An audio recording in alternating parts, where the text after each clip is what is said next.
Maylani Simple here, and today I will be your presenter, and we will tackle the most used motion in parliamentary procedure. But before we start our proper lesson, let's watch this video first.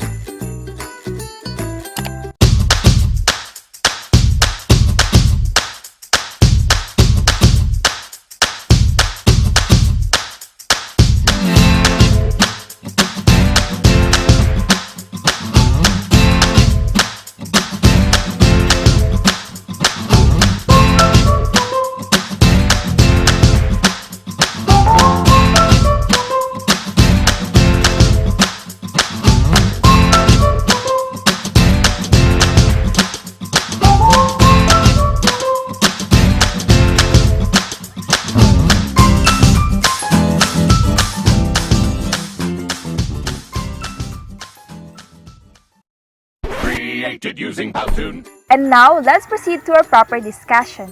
The first objective of our lesson for today is to recognize the most used motion in parliamentary procedure. Number 2, to differentiate among the most used motion. Number 3, to understand the basic of amending a motion. Well, when it comes to parliament meetings, Robert's Rules of Order is one of the most common form of the parliamentary procedure. What is parliamentary procedure? So, it is the body of ethics, rules, and customs governing meeting and other operation of clubs, organization, legislative bodies, and other deliberative assemblies. So simply saying, it is a system of guidelines to establish and maintain the order in a meeting. At the same time, it helps the assembly to focus on one topic at a time, and it gives every member a chance to be heard or to share their ideas.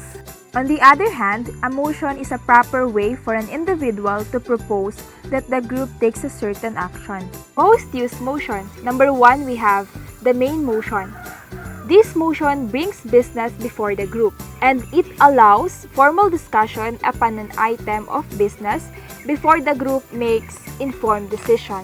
This is the most used motion in parliamentary workings. It brings agenda, or it is a topic being carried on a deliberative assembly. The main motion starts with I move. Simply stated, I move. Well, what are we going to move? Let's say, I move that the association purchase 100,000 COVID vaccine for the Filipino citizen. After you have a main motion on the floor, you have to take what's called second, meaning the main motion presented should be seconded by the other members. It can be like this. The chairman could say, is there a second to the main motion to purchase 100,000 COVID vaccine for the Filipino citizen? Once the main motion is properly moved and seconded, now you can have what they call focused discussion. By the way, the main motion requires majority vote to proceed. Number 2, we have to amend. This motion takes precedence of noting but the question which it is proposed to amend. An amendment may be to insert or to strike out certain words. In short, to amend means to change. This works during a discussion of a motion, and the member or the speaker could say, I move to amend the motion. Or they could say, I move to amend the motion by striking or by adding the word. For example, if we choose to purchase 100,000 COVID vaccine, we can amend this motion by striking out 100,000 and inserting 200,000. Always remember that an amendment should be relevant to the main motion, and you can only amend one at a time. After the amendment is presented, it should be seconded by the other members, and it requires a majority vote. But sometimes, before an amendment is passed, someone can move to change this amendment. This is where the motion to amend an amendment enters. The motion to amend an amendment is to modify an amendment by altering the words of amendment. Well, how this works? Okay, let's use the amendment to the main motion as an example. Let's go back first to our main motion. Our main motion was what? To purchase 100,000 COVID vaccine.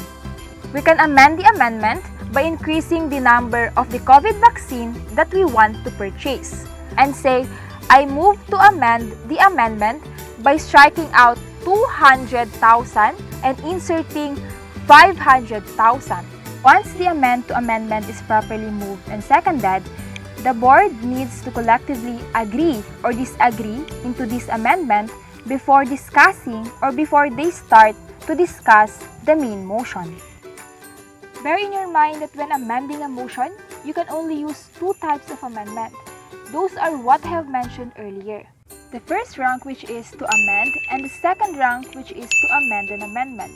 And also remember that there is no further amendment to the second rank until it is voted upon.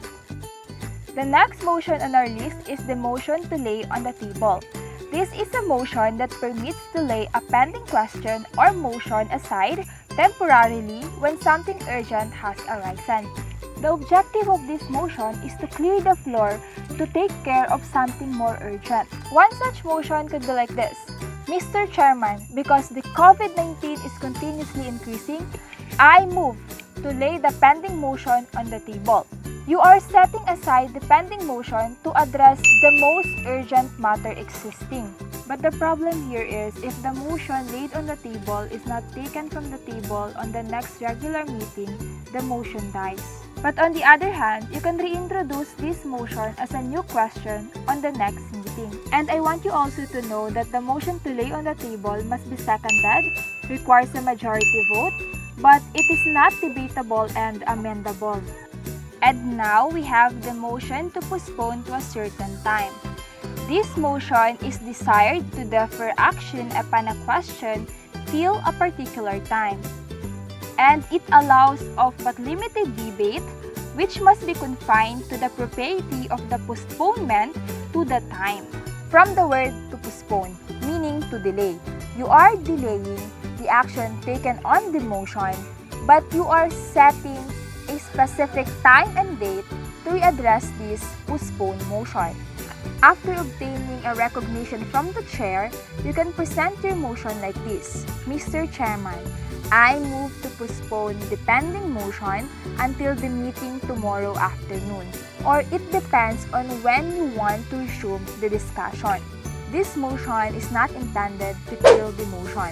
You are just rescheduling the action taken on the motion. As always, like what I have saying, it must be seconded, debatable, and amendable by altering the time and date, and this amendment allows the same debate. And it cannot be taken up except by 2/3 vote. And now, let's go on to the motion refer to committee. Well, this motion directs that some other body of committee will study the matter and report back to them. This is like you're suggesting that before voting to this matter or motion right now, why don't we ask an advice from other committees? Because this motion gives as much time as possible to gather information and alternatives before the board makes final decision.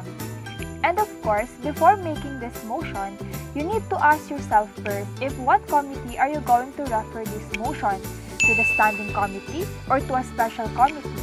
And if you have an idea where to refer the motion, for example, the health committee, then you can say, I move to refer this motion to the health committee. Once this motion is properly moved and seconded, it should be voted by the majority. The next motion is the previous question. This motion brings the body to an immediate vote and it closes debate and any further amendment.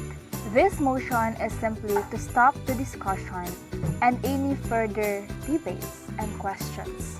And it can only be made by someone who has been recognized by the chair. Say, I move the previous question, or say, I move that we immediately vote on the motion. This motion must be seconded. It is not debatable and amendable, and it requires 2/3 vote. The last motion on our list is the motion to adjourn. This motion terminates the meeting. It's simply to stop the meeting. And you can say, Mr. Chairman, I move to adjourn. It must be seconded and requires majority vote. But according to the Robert's Rules of Order, a meeting is not adjourned until the chair declares it is adjourned. Thank you for watching!